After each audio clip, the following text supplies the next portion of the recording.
Apstājies! Pirms tu dodies tālāk, es vēlos, lai tu uz mirkli izslēdz visu ārējo troksni. Iedomājies, ja es tev šodien spētu sniegt neapgāžamu pierādījumu tam, ka visa tava līdzinājā dzīve, ikviena neveiksme, katrs smagais zaudējums un ikviena šķietam palaistā iespēja nav bijusi nejaušība.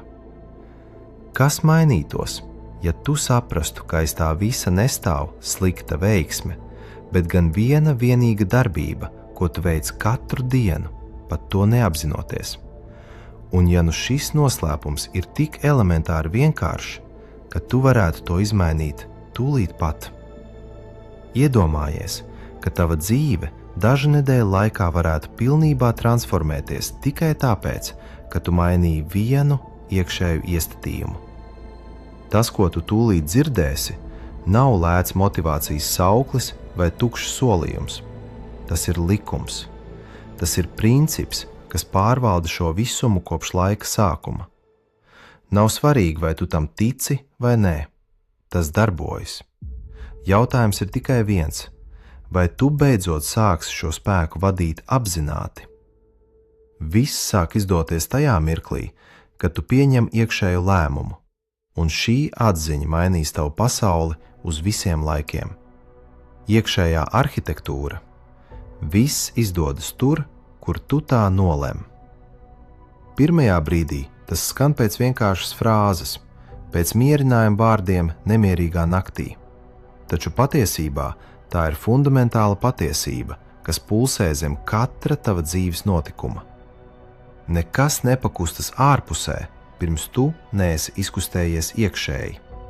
Nekas nemainās tavā bankas kontā, tavās attiecībās vai veselībā, pirms tu neesi pieņēmis lēmumu savā apziņā. Pasaule burtiski pakļaujas tās personas iekšējai autoritātei, kura apzinās, ka iztēle ir vienīgā patiesais realitātes arhitekts. Katram cilvēkam dzīvē pienāk lūzuma punkts, brīdis, kad viņam ir jāstājas pretī savai pieredzei un jāpajautā, no kurienes tas viss rodas. Lielākā daļa cilvēku pavada mūžu, meklējot atbildes ārpus sevis. Viņi vaino citus, ekonomiku, valdību vai mistisku likteni. Viņi cīnās ar ēnām uz sienas, mēģinot tās mainīt ar spēku.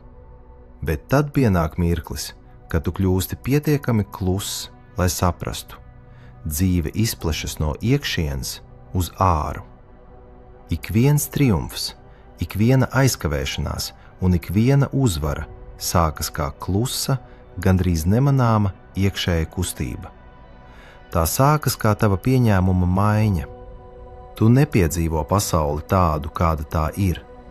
Tu piedzīvo pasauli tādu, kāds esi tu pats. Ja tu iekšēji jūties kā upuris, pasaule tev piegādās varmākas un netaisnību. Bet tajā sekundē, kad tu nolem, ka viss strādā tavā labā, pasaule sāk pārkārtoties. Tā nevar citādi. Tā ir spiesta pielāgoties tavam jaunajam iekšējam stāvoklim. Ko patiesībā nozīmē lemt? Mums ir jāsaprot vārda lēmums patiesā jauda. Lielākajai daļai cilvēku lēmums ir tikai tukšs vārds.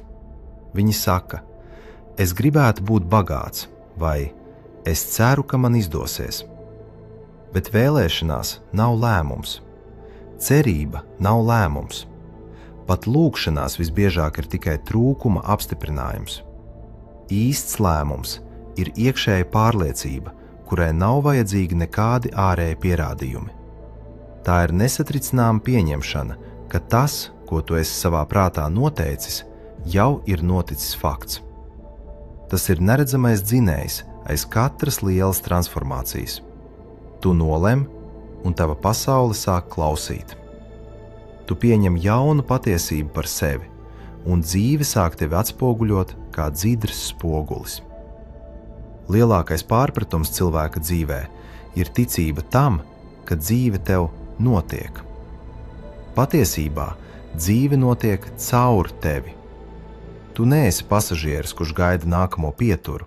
Tu esi pilots. Tava apziņa ir vadības pults, tava iztēle ir galamērķis, bet tavas sajūtas ir tā jauda, kas dzen tevi uz priekšu. Paskaties uz savu pagātni. Atceries tos retus mirkļus, kad tu biji par kaut ko 100% drošs.